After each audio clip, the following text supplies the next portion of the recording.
La loi américaine impose les revenus américains des artistes et athlètes étrangers. Cependant, la Convention fiscale prévoit certaines mesures qui font en sorte que ces revenus peuvent être exempts d'impôts américains. Qu'est-ce qu'un artiste ou un athlète aux fins de cette convention fiscale? Un artiste ou un athlète est défini, aux fins de la convention fiscale, comme étant une personne pour lesquelles des individus paient pour pouvoir les regarder ou entendre performer ou rendre leur service. Ainsi, un joueur de billard pour lequel on paie pour le regarder jouer sera considéré comme étant un athlète.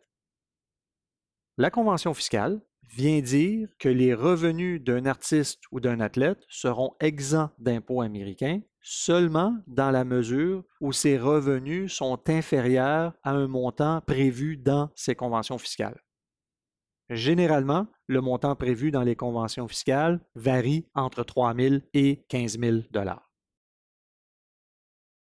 Par exemple, un athlète canadien qui se rend aux États-Unis participer à un tournoi de tennis qui recevra différents prix pendant l'année. Si le total de tout ce qu'il a gagné est inférieur à 15 000 $, qui est le montant prévu dans la Convention fiscale Canada-États-Unis, ce revenu ne sera pas imposable aux États-Unis.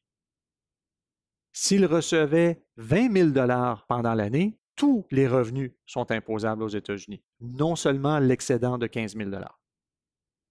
La règle se complique.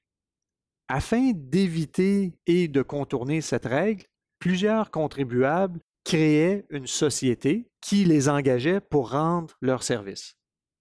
Les conventions fiscales ont été modifiées pour faire en sorte que si un athlète ou un artiste rend des services par l'entremise d'une société, qu'il sera toujours visé par cette règle d'exemption américaine seulement si le revenu est inférieur à ce montant fixé, soit 3 000 à 15 000 $.